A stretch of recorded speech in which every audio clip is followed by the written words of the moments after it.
কথা বলি যে একটা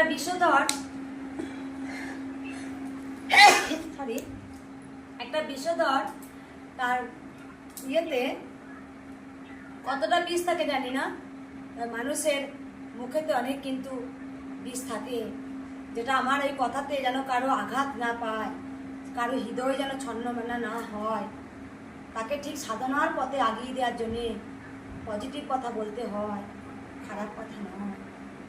বাবা খ্যাপাকেও তখনকার যুগে অনেক খারাপ কথা বলেছিল, কিন্তু সে বামা খ্যাপা তো বামা খ্যাপাই হয়ে রইল। আজ কৃষ্ণকালী মাকে দেখে অনেক অনেক মোংলা উঠে গেল, অনেক কৃষ্ণকালী মা হয়ে গেছে, অনেক হয়ে গেল কৃষ্ণকালী মা।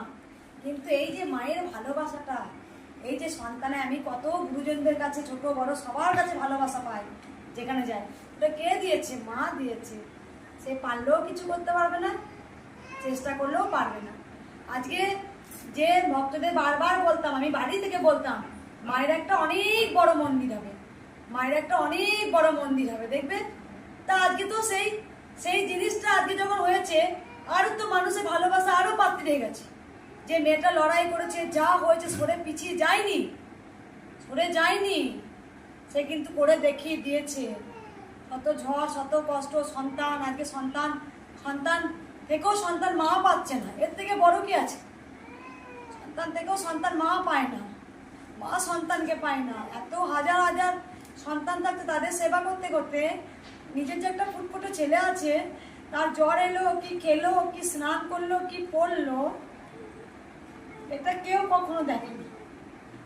সবাই দেখে মন্দির হচ্ছে, যাই হোক, আর কিছু বলার নেই। মাকে বলি, মা পরমহংসদেব বারবার বলতেন সবার মধ্যে চেতনা দিও আর চৈতন্য দিও। তাই কোনটা ভুল কোনটা ঠিক, যার মধ্যে চেতনা চৈতন্য আছে সে ধরে ফেলবে, এটা অন্যায়, এটা ন্যায়। তাই সবসময় মাকে বলতে, মা তুমি তো খুব চেতনাময়ী, তুমি ব্রহ্মময়ী, তুমি কৃপাময়ী, তুমি দয়াময়ী, তাই তুমি আমাকে পথ দেখাও মা। তাই সবসময় আমরা বলি তো, যখন দেখবেন অনেকজন অনেক কিছু হয়, আমরা সেটা নিয়ে আলোচনা করি। মা সারদা সবসময় বলতেন পরনিন্দা করো না, একদম না। মা সারদা কেন বলতেন? নিন্দে করো না কারো, আগে নিজের দোষ আগে দেখো। মা সারদা বলতেন, নিজে যদি ভালো থাকতে চাও, সবসময় আগে নিজের দোষ দেখবে। নিশ্চয়ই হয়তো আমার কোনো দোষ আছে, এরকম হয়েছে, কখনই পরের দোষ দেখো না।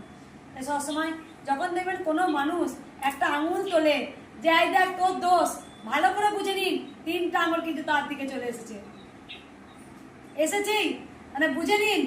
কাউকে যদি আঙুল তুলে কিছু বলে, বুঝে নেবেন তার 3টে কিছু দোষ আছে, তবে সে আঙুল তুলতে পেরেছে। আর আমি সবসময় বলি তো, পরমহংসদেবও তো অনেক মার খেয়েছেন, মামা খ্যাপাও মার খেয়েছেন, কমলাকান্ত অনেক কটু কথা শুনেছেন।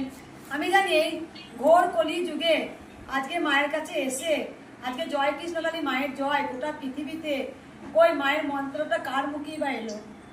মানুষ বিচার করার কি আছে? যে বুঝেছে, যে শুনেছে, সে নিশ্চয় অনেক অনেক যাচাই করেছে যে সত্যি সে কোষ্ঠী পাথর কিনা, তার কাছে যাওয়া যাবে কিনা। ওই মা তো সবার কাছে যায়নি, সবার কাছে গেছে না। জয় কৃষ্ণকালী মায়ের জয় সবার মাধ্যমে প্রচারটা হয়েছে। আজকে মহা নাম জপেতে এত শক্তি, এত পাওয়ার, সকল সন্তান এসে বলে, মা আমি পেয়েছি, মা জয় কৃষ্ণকালী মায়ের জন্য পেয়েছি, আমার হয়েছে মা, আমার অনেক হয়েছে। তাহলে কেন বলছে তারা? এই মহা মন্ত্র কার মুখ দিয়ে প্রথম উচ্চারিত হলো?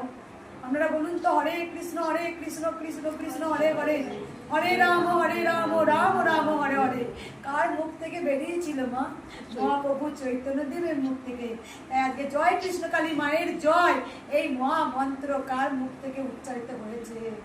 তাই আমরা যুগে যুগে যারা যুগাবতার আসেন, তাদের আমরা কোনো কিচ্ছু এক ফোঁটা তাকে নিয়ে বারবার কাটাছেড়া হয়, কিন্তু যখন থাকে না তখন আমরা বুঝতে পারি, তখন আমরা প্রার্থনা করি, আমরা কি ভুল করলাম, সেই মানুষটা আজ আমাদের কাছে নেই। তাই সবসময় যা বলিব ভাবিয়া বলিব, যা করিব ভাবিয়া করব, কাউকে দুঃখ দিয়ে নেই। যে যেমন করছে করুক না, তার কর্মের ফল সে নিয়ে যাবে। আমি তো বলার কেউ নই। আমি তো সবসময় বলি, যদি আমি অন্যায় করে থাকি তাহলে গিরিধারী আমাকে ঠিক নামিয়ে দেবে। যদি আমি সতের পথে থাকি, ধর্মের পথে থাকি, ন্যায়ের পথে থাকি, তাহলে গোবিন্দ আমাকে ঠিক তুলে ধরবে। তাই সব সময় বলি, কর্মের ওপরে সব কিছু বিচার হয়। যে যেমন কর্ম করবে তাকে ঠিক তেমনটাই ফলভোগ করতে হবে। আমি মায়ের সবসময় বলি মায়ের মেয়ে, আমি মায়ের মেয়ে। যদি আমি কিছু অন্যায় করি অবশ্যই গিরিধারী আমাকে একদম ছিটকে ফেলে দেবে। আর যদি আমি সত্যি ন্যায়ের পথে, ধর্মের পথে, সত্যের পথে থাকি, গোবিন্দ আমাকে ঠিক বুকে আগলে নেবে। তাই সবসময় বলি সকল সন্তানকে গিরিধারী নাম নিন, জয় কৃষ্ণকালী মায়ের জয়, এই মহামন্ত্র বদনে জপ করুন। জয় কৃষ্ণকালী, জয় কৃষ্ণকালী মায়ের জয়। গান না, এই ফোনটা